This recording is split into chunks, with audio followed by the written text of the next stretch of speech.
Hello, പവിത്രത്തിൻ്റെ review വിശേഷത്തിലേക്ക് ഏവർക്കും സ്വാഗതം.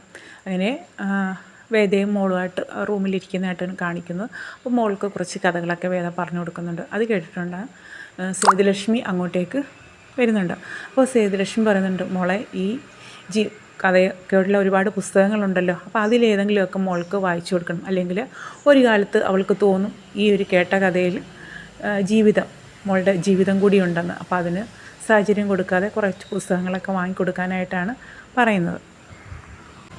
അപ്പോൾ വേദ പറയുന്നുണ്ട്, ഇല്ലമ്മേ, എപ്പോഴായാലും അവൾ ഇതൊക്കെ അറിയേണ്ടതല്ലേ, അപ്പോൾ അതുകൊണ്ട് കുറച്ച് കഥയൊക്കെ പറഞ്ഞു കൊടുക്കുന്നത് നല്ലതെന്നുള്ള രീതിയിലാണ് വേദ പറയുന്നത് കേട്ടോ. പിന്നീട് തരുണാണെങ്കിൽ ഷെൽഫിൽ എന്തൊക്കെയോ തിരയുന്നതായിട്ടാണ് കാണിക്കുന്നത്. അപ്പോൾ അതിനിടയിലാണ് രാധികയുടെ ഫോട്ടോ കിട്ടുന്നത്. പിന്നെ കുറച്ച് ഫ്ലാഷ് ബാക്ക് രാധികയെക്കുറിച്ച് കുറച്ച് ആലോചിക്കുന്നുണ്ട്. അപ്പോൾ അതുപോലെ തന്നെ തരുണ അമ്മയോടടുത്ത് ചോദിക്കുന്നുണ്ട്, ഇങ്ങനെയായാൽ എങ്ങനെയാണ് രാധിക ഇങ്ങനെ അമ്മയില്ലാത്ത കുട്ടിയായിട്ടല്ലേ അവൾ വളരേണ്ടത്, പക്ഷേ ഇപ്പോൾ അമ്മയുടെ സ്ഥാനത്ത് വേദയാണല്ലോ. അപ്പോൾ കുട്ടിക്ക് അമ്മയുടെ അടുത്തുള്ളതിനേക്കാൾ ഇരട്ടി സ്നേഹമാണ് വേദയ്ക്ക് സ്വന്തം മകളോട് കാണിക്കുന്നത്. അപ്പോൾ അത് കണ്ടിട്ടാണ് തരൺ പറയുന്നത്, കാരണം ആ ഒരു കഥ, അതായത് രാധികയുടെ മകളാണല്ലോ എന്നാണ് തരൺ കരുതിയിരിക്കുന്നത്. അപ്പോൾ അതൊക്കെ അറിയിക്കണ്ടേ എന്നൊക്കെ പറയുകയാണ്. അപ്പോൾ അമ്മ പറയുന്നുണ്ട്, സേതുലക്ഷ്മി പറയുന്നു, വേണ്ട, അവൾക്ക് ഇപ്പോൾ സ്വന്തം അമ്മയില്ല എന്നുള്ളൊരു വിഷമം വരണ്ടല്ലോ, അതിനു വേണ്ടിയല്ലേ നമ്മൾ ഈ സാഹചര്യങ്ങളൊക്കെ ചെയ്തു കൊടുത്തത്.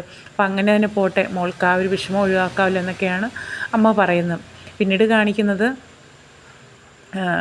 ഇവിടെ വിക്രം ജയിലിൽ ആ ഒരു കേസ് റീഓപ്പൺ ചെയ്യുന്നതായിട്ടാണ് കാണിക്കുന്നത്. റീഓപ്പൺ ചെയ്യുന്നു. അപ്പോൾ ശങ്കരൻ തെളിവുകളൊക്കെ ആയിട്ടാണ് വരുന്നത്. ആ ഒരു പോലീസ് ഓഫീസർ കൊണ്ടുവന്ന് ആ ഒരു ക്യാമറയുടെ കാര്യമൊക്കെ പറഞ്ഞിട്ടുണ്ടായിരുന്നല്ലോ. അപ്പോൾ അങ്ങനെ ആ ഒരു തെളിവുകളൊക്കെ ശങ്കരൻ്റെ കയ്യിൽ കിട്ടിയിട്ടുണ്ടല്ലോ. അപ്പോൾ അങ്ങനെ കേസ് റീഓപ്പൺ ചെയ്യുന്നു. എതിർഭാഗം ദർശൻ വക്കീലാണ്. അപ്പോൾ ഈ ഒരു സമയത്ത് ഓരോരുത്തരെയും വാദിക്കുകയും കാര്യങ്ങളൊക്കെ പറയുകയാണ്. അപ്പോൾ ഈ ഒരു സമയത്ത് ജോബീനെ കൊണ്ടുവരുന്നുണ്ട്. ജോബിയുടെ കാര്യത്തെക്കുറിച്ചിട്ട് ശങ്കരൻ ചോദിക്കുന്നുണ്ട്. ഇതുപോലെ ഇയാളും ഇയാളുടെ അച്ഛനും മറ്റൊരു കേസിലും ഇതുപോലെ പ്രതിയാണ്. അപ്പോൾ ദൃശ്യം പറയുന്നുണ്ട്, മറ്റൊരു പ്രതി ഈ കേസിൽ സാക്ഷിയായതുകൊണ്ട് പ്രശ്നമൊന്നുമില്ല എന്ന് പറയുകയാണ്. അതല്ല, ഇതുപോലെ പാവത്തുങ്ങളെ പറ്റിച്ച് ഇതുപോലെ 10 കോടി രൂപയോളം സമ്പാദിച്ച ഒരു കേസിൽ ഇയാളുടെ പ്രതിയാണ്. അപ്പോൾ ആ ഒരു കേസിൽ പ്രതിയായതുകൊണ്ട് ദർശൻ പറയുന്നുണ്ട്, ഇവിടെ സാക്ഷിയാകാൻ പറ്റില്ലെന്നുണ്ടല്ലോ. അതൊന്നുമില്ല, അങ്ങനെയല്ല ഞാൻ പറഞ്ഞത്. അതുപോലെ തന്നെ ഇവിടെയാണെങ്കിൽ ആ ഒരു കമ്പനിയിൽ പാവം തൊഴിലാളികളെ പറ്റിച്ച് ക്യാഷ് ഉണ്ടാക്കാൻ ശ്രമിച്ചപ്പോൾ അത് വേദ കണ്ടുപിടിച്ചു. അതുകൊണ്ടാണ് വേദയെ കൊടുക്കാൻ വേണ്ടിയിട്ട് വിക്രത്തിന് എതിരെ സാക്ഷി പറഞ്ഞത്. ഇങ്ങനെയൊക്കെ ശങ്കരൻ വാദിക്കുകയാണ്. അതിനുശേഷമാണ് ആ ഒരു ക്യാമറയുടെ കാര്യം പറയുന്നത്. അപ്പോൾ ജോബീനെ ഇതുപോലെ കോടതിയിൽ ചോദിക്കുന്നുണ്ട്, എങ്ങനെയാണ്, നേരിട്ട് കണ്ടിട്ടുണ്ടായിരുന്നോ, വിക്രം വെടിവെക്കുന്നത് നേരിട്ട് കണ്ടിട്ടുണ്ടായിരുന്നോ എന്ന് ചോദിക്കുമ്പോൾ ഉണ്ടായിരുന്നു. അപ്പോൾ എവിടുന്ന തോക്കെടുത്ത്, അത് പോക്കറ്റിൽ നിന്ന് എടുത്ത് വെടിവെക്കുന്നതായിട്ടാണ് കണ്ടത്. അപ്പോൾ ഞാനൊരു മരത്തിൻ്റെ പിറകിൽ ഒളിച്ചിരിക്കുകയായിരുന്നു, ഇതൊക്കെ കണ്ട് പേടിച്ചെന്നാണ് പറയുന്നത്. ആ പറഞ്ഞതിൽ ഒരു സത്യമുണ്ട്, താൻ മരത്തിൻ്റെ പിറകിൽ ഒളിച്ചിരിക്കുകയായിരുന്നു. പക്ഷേ അവിടെ നടന്നത് വേദയും ഇങ്ങനെ വലിച്ചഴിച്ച് കൊണ്ടുവന്നിട്ട് ഒപ്പിടാൻ വേണ്ടി നിർബന്ധിക്കായിരുന്നു. അങ്ങനെ ആ ഒരു കണ്ടീഷൻ, ഇതെല്ലാം ഒരു മുകളിൽ ഒരാൾ കാണുന്നുണ്ടായിരുന്നു. അപ്പോഴെല്ലാവരും അതിശയിക്കുന്നുണ്ട്. മറ്റൊന്നല്ല, വനവകുപ്പിൻ്റെ ക്യാമറ അവിടെ സൃഷ്ടിച്ചിട്ടുണ്ടായിരുന്നു. അപ്പോൾ ഇത് 1 മാസം കഴിയുമ്പോൾ അതെടുത്ത് മാറ്റേണ്ടതായിട്ടുണ്ട്. അങ്ങനെ അതിൽ പതിഞ്ഞ കാര്യങ്ങൾ കാണാതിരിക്കാൻ വേണ്ടിയിട്ടാണ് ജോബിൻ ഈ ഒരു ക്യാമറ എടുത്ത് മാറ്റിയതെന്നും പിന്നീട് ഒരു കാലത്ത് ശ്രീകാന്തിനെതിരെ എന്തെങ്കിലും ആവശ്യം വന്നാൽ പ്രയോഗിക്കാൻ വേണ്ടിയായിരിക്കും താനിതെടുത്ത് മാറ്റി വെച്ചതെന്നുമാണ് ശങ്കരൻ വാദിക്കുന്നത്. അപ്പോൾ ഒരു ക്യാമറയിൽ സകല ദൃശ്യങ്ങളും ഉണ്ട്, അതിൽ നോക്കിയാൽ മനസ്സിലാവുന്ന കൊണ്ട് കാണിക്കുകയാണ് കേട്ടോ. അപ്പോൾ ഇത് കേൾക്കുമ്പോഴത്തേക്കും ദർശനൊക്കെ ആകെ തലയിൽ കൈവച്ച് കുനിഞ്ഞിരിക്കുകയാണ്, കാരണം എല്ലാ തെളിവുകളും നശിച്ചു.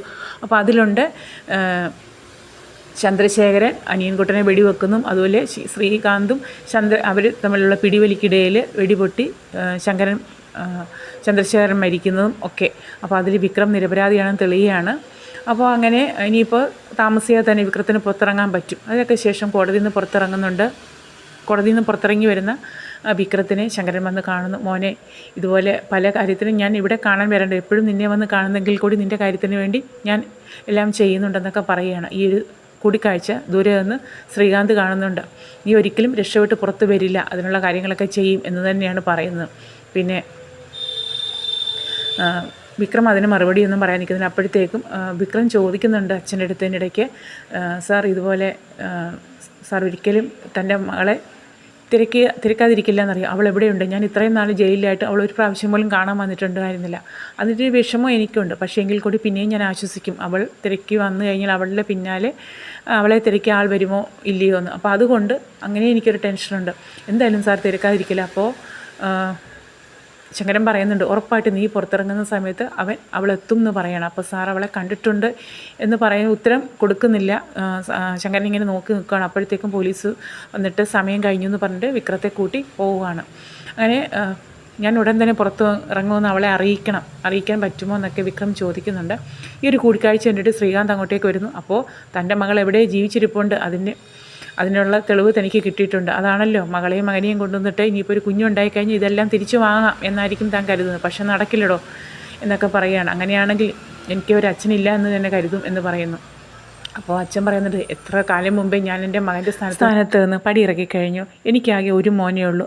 അയാളാണ് ആ വണ്ടിയിൽ കയറി പോയത്. പോലീസുകാരുടെ ഒപ്പം വിക്രത്തിനെ കാണിച്ചിട്ടാണ് പറയുന്നത്, അല്ലാതെ എനിക്ക് മകനില്ല എന്ന് പറയുകയാണ്. പിന്നെ അപ്പം ശ്രീകാന്ത് പറയുന്നുണ്ട്, അപ്പോൾ അവളും കൂടെ തിരിച്ചെടുത്തി അവർക്കൊരു കുഞ്ഞുണ്ടാകുമ്പോൾ അതിനെ തിരിച്ചേൽപ്പിക്കാം എന്നായിരിക്കും നിങ്ങൾ കരുതിയിരിക്കുന്നത്. പക്ഷേ ഞാനിത് പകുതിക്ക് വെച്ച് വിട്ടുകൊടുക്കും നിങ്ങൾക്ക് തോന്നുന്നുണ്ടോ? നീ വിട്ടുകൊടുക്കണമെന്ന് ആര് പറഞ്ഞു? നീ കയ്യിൽ സൂക്ഷിച്ചോ. പക്ഷേ അതിൻ്റെ യഥാർത്ഥ അവകാശി വന്നതെല്ലാം തിരികെ വാങ്ങിക്കോളും. അതിനുള്ള നിയമം അനുശാസിക്കുന്ന എല്ലാ തെളിവുകളും ഉണ്ടെന്ന് പറയണം. അപ്പോൾ നിങ്ങളുടെ ആ മകൾ എവിടെ ജീവിച്ചിരിപ്പുണ്ട്, അതുപോലെ ഇനി കുഞ്ഞും ജീവിച്ചിരിപ്പുണ്ടോ എന്നൊക്കെയാണ് ചോദിക്കുന്നത് കേട്ടോ. അപ്പോൾ അങ്ങനെയൊക്കെയുള്ള ചില സംശയങ്ങൾ കൂടി പറയുകയാണ്. പിന്നീട് ശ്രീകാന്ത് അച്ഛനെ വെല്ലുവിളിക്കുകയാണ്, ഒരു കാരണവശാലും അങ്ങനെയാണെങ്കിൽ അച്ഛനെ തീർത്ത് കളയും എന്നുള്ള മട്ടിൽ ഈ ഒരു സ്വത്തും കാര്യങ്ങളും ഒന്നും വിട്ടുകൊടുക്കത്തില്ല, വേദ വന്നാൽ കൂടി ഇവിടെ ജീവിക്കാൻ അനുവദിക്കില്ല എന്നൊക്കെയുള്ള രീതിയിലാണ് ശ്രീകാന്തിൻ്റെ സംസാരം. പക്ഷേ ഇനിയിപ്പോൾ കുറച്ച് ദിവസങ്ങൾക്ക് ശേഷം വിക്രം പുറത്തിറങ്ങുന്നതായിട്ടാണ് കാണുന്നത്. അപ്പോൾ അതിൻ്റെ ബാക്കി വിശേഷങ്ങളൊക്കെ നമുക്ക് അടുത്ത പ്രൊമോയിൽ കാണാവുന്നതാണ്.